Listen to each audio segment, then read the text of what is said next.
Hi guys, today, ire-review ko sa inyo, isi-share ko itong bagong local brand. Baby pa siya, and this is called Al and Marie.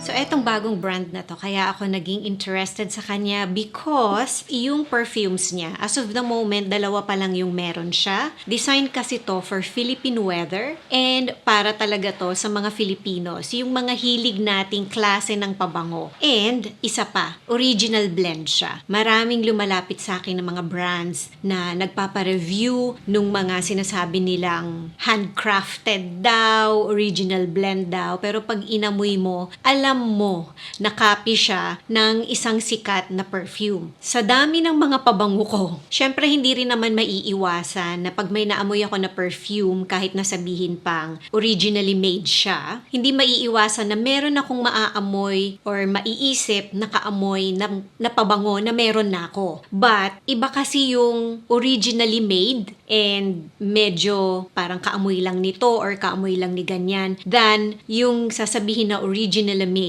pero talagang pag-amoy mo straight up copy talaga. So, I hope you understand what I mean. Ang bango nitong dalawang perfumes na to. So, bago ko i-review yung dalawang bottles and bago ko ilabas yung notes ko, ipapakita ko muna sa inyo. Pag umorder kayo sa kanila, ang ganda ng packaging. Ito yung box.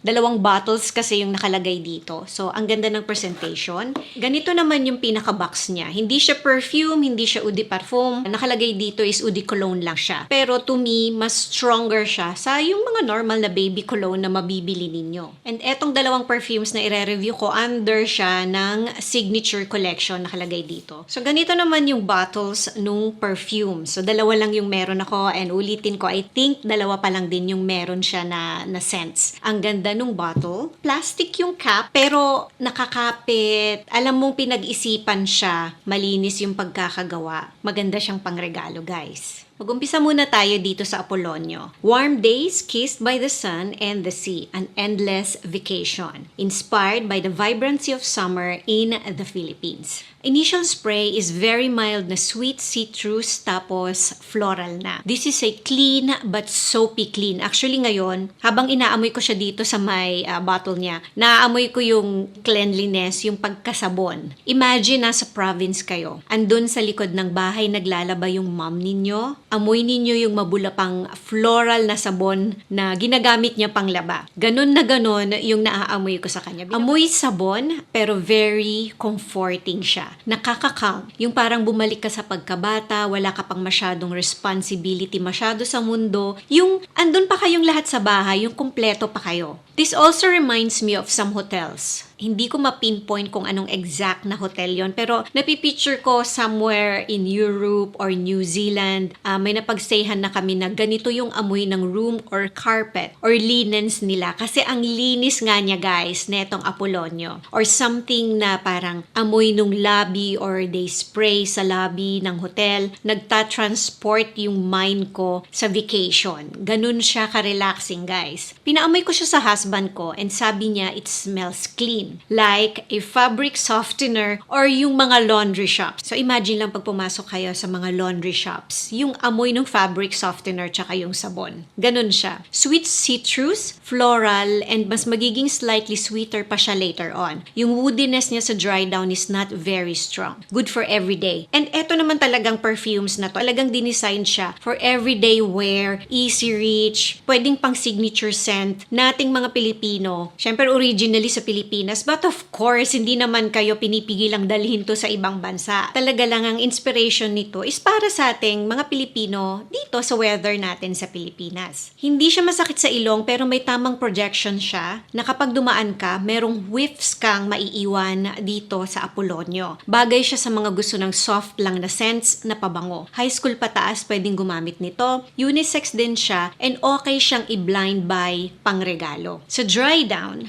mababawasan yung soapiness. Magiging parang amoy sweet citrus na cold drink. Para nga siyang light na baby cologne, pero gaya na sinabi ko kanina, yung concentration niya, mas better naman dun sa mga sabihin nating cheaper na baby colognes na nabibili natin sa grocery or sa mga drugstores. Kapag pinapawisan ka, while I was wearing this, itong Apolonio, mas naaamoy ko siya. So parang hindi ako nagwo-worry na, amoy pawis na ba ako? Kasi mas parang may whiff siyang lalong nilalabas. Kung gusto ninyo yung amoy na amoy kayo, as a experience ko, mas maganda mag-respray na kayo mga around 4 to 5 hours. Baka sa iba, kahit mga 3 hours pa lang mag-respray na kayo kasi ang bango niya talaga. Ang sarap niyang amuyin, guys. Pero ako kasi, hindi na ako nag-respray nung time na ginamit ko siya. Umabot pa ng 6 hours na hindi na ako nag-respray and nagluto pa ako pag uwi ko sa bahay. And kahit kumapit na yung amoy, nung niluluto ko, sa skin ko, sa buhok ko, sa damit ko, naaamoy ko pa rin siya kapag gumagalaw ako. So, ganun siya, sabihin natin, kaganda yung chemistry nitong Apolonio sa akin. So, dito naman tayo sa second na bottle and this is called Amorao. Moments of serenity spent by a beautiful open field, the gentle embrace of love, embodying a classic gracefulness and a blossoming romance. This one naman to me is white tea na powdery. Initial spray, amoy mo agad yung white tea. Pero may strong na green leaf akong naaamoy tapos yung violet. Violet adds yung parang pagka-powdery niya. May pagka-dry yung pagka-powdery niya. Parang napaliguan ka ng baby powder. Yun yung naaamoy ko as parang initial na scent. Kahit dito sa bottle, yun yung naaamoy ko. After 5 minutes, mas magiging stronger yung floral na note niya na may hint na citrus pa din kahit na